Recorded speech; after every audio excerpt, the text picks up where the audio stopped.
విషయం.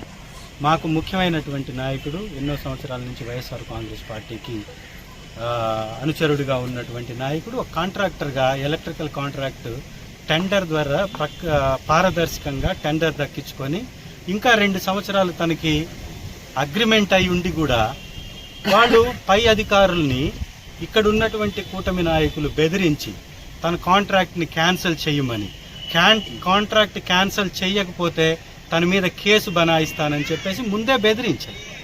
అయినా కూడా అతను నష్టపోతాడు కాబట్టి 2 సంవత్సరాలు తనకి అగ్రిమెంట్ ఉంది కాబట్టి నా అగ్రిమెంట్ అయిన తర్వాత మీరు ఎవరికైనా ఇచ్చుకోండి, ఈ లోపల మాత్రం ఖచ్చితంగా నాకే ఇవ్వాలి, నేను ఆల్రెడీ ఖర్చు పెట్టుకొని ఉన్నానని వారు చెప్పినా కూడా అక్రమంగా వారి మీద కేసు బనాయించి అధికారులని అడ్డం పెట్టుకొని ఇవాళ వారిని అరెస్ట్ చేశారు.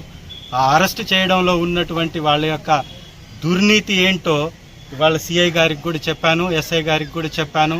నిష్పక్షపాతంగా వ్యవహరించండి, పోలీస్ వ్యవస్థ ఏ ఒక్కరిని సపోర్ట్ చేయకుండా న్యాయం ఎటువైపు ఉంటే అటువైపున మీరు సహాయం చేయమని చెప్పాను. అరెస్టులు చేసే అంత కేసులు కాదు ఇవి, వారు కక్ష సాధింపు రాజకీయం చేస్తున్నారు, దానికి మీరు ఎట్టి పరిస్థితుల్లో సహకరించొద్దు వారిని కూడా కోరడం జరిగింది.